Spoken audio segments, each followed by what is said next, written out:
I've had the privilege of studying at some of the world's best universities, and at each of them, there was an emphasis on open discourse, open debate.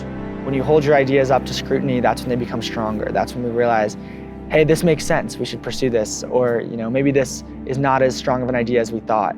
You don't truly realize how important free speech and the free exchange of ideas is until you get into a scenario where you're being challenged, where you're hearing the different viewpoints, and it kind of hits you.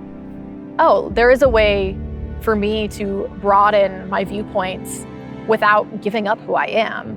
Unless unpopular ideas can be expressed alongside popular ones, unless minority views can be expressed alongside majority ones, then we're not going to be very sharp in the way that we think, and we're not going to be ultimately very well informed about what's really going on.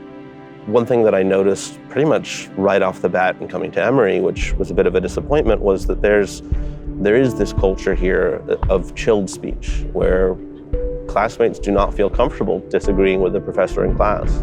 They do not feel comfortable disagreeing with sort of the most radical views that their classmates offer in class. It was in our torts class, taught by Professor Volek.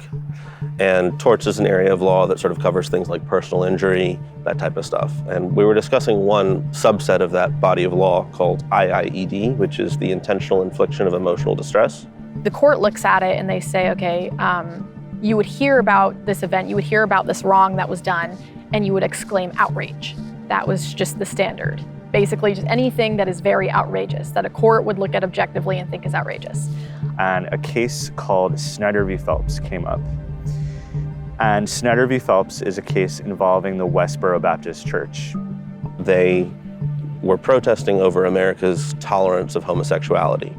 And so they would go to dead soldiers' funerals, dead Marines' funerals, and they would heckle the families. And the professor introduced the Westboro Baptist Church by saying, these are the people who carry the signs that say, God hates fags.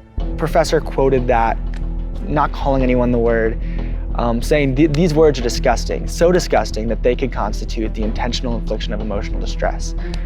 The point that our professor was making is, had the Westboro Baptist Church held up signs that merely said, our religion disagrees with homosexuality, the families wouldn't have had grounds to sue in the first place, because the degrees of distinction do matter. Knowing what's happening on campuses these days, and I look around and no one registers anything, no one says anything, no one looks weird. No one brought it up with him, and so a while, days went by and nothing happened, and then one day, Student Bar Association and a bunch of the groups at Emory signed on to a letter calling for the reformation of our speech codes. They wanted to create a policy in which professors who choose to quote vile language could be fired or punished. There were students who spoke up saying they hadn't been able to learn anything for 2 weeks since he had said it. There were students demanding that he apologize. There were straight students who were claiming harm on behalf of their colleagues. A number of classmates basically started a cancel mob against this professor. And I think you can make arguments either way about the best way to present that material. The last thing we want is professors walking on eggshells every time they're going to bring up something controversial. We said, hey, why don't we start a nonpartisan club where we can, kind of casually get together and talk about important controversial things. Destigmatize the idea that controversial topics should not be talked about casually. So in this scenario, of course, it's not the Student Government Association, it's the Student Bar Association. We go to them and we present our funding ideas, the types of events we want to have. We present our different speaker ideas that we have. Perhaps a little bit naively, I thought to myself, well, we have this open expression policy that surely they're not going to go against university policy just because we want to have an organization that is going to be about bringing different speakers to campus. This is, after all, still a university, right? Foolish of me to be so optimistic, I think. Right from the get-go, in that first hearing that we went to, there was antagonism, hostility, attacks. I didn't think that this was going to be something that we would be attacked on. I didn't think that this would be controversial. We were questioned about our race.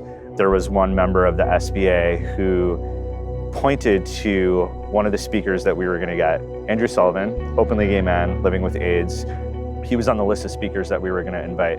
And this member of the SBA asked us, if you invited him and he started to say something about critical race theory, how would you shut him down? I tried to explain to them in the meeting, typically when you invite a speaker to speak about X, they don't then show up and choose to speak about Y. Just not normal for most speakers, I don't think. Following that hearing, we were denied a charter. We were sent a rejection letter that outlined the different reasons we were denied. BA essentially told us that we needed to have a mediator. I think that's condescending to say that our ideas can't speak for themselves. They said that if you come back and if you address our concerns as to why we denied you, then you'll get another shot. So we said, okay, went back and did another presentation, addressed the things that they talked about in their letter. They had talked about how there was some overlap with us and other organizations.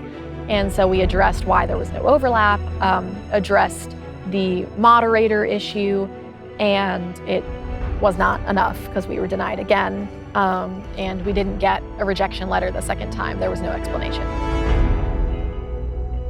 Cancel culture only wins when bystanders stay silent. It's one of the reasons why I personally chose to speak up last semester. If you value free speech, if you value an open society, if you value being able to have discourse, being able to build those bridges and gain understanding, if you value those things, it's important to stand up for the mechanisms like free speech that make it all possible.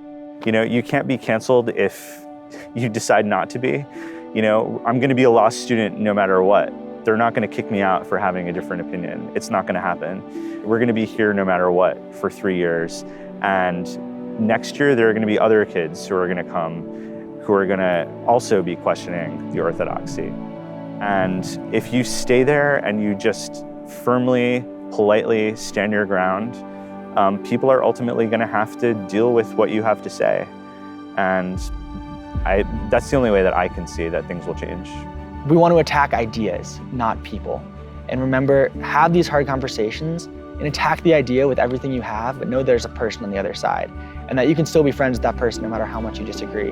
And if we can spread that message, I think that will be good for open discourse and good for academia, good for our university, and good for the country, is that people are not ideas. We attack ideas, we don't attack people. But you have to do something, whatever that may be, talking to someone, utilizing some resource, bringing attention to it even, talking about it with other students or with other people is going to make more of an impact than you'll know. And you're not going to realize until it's happened, but once it's happened, I think that you're going to feel like you did something that was actually worthwhile.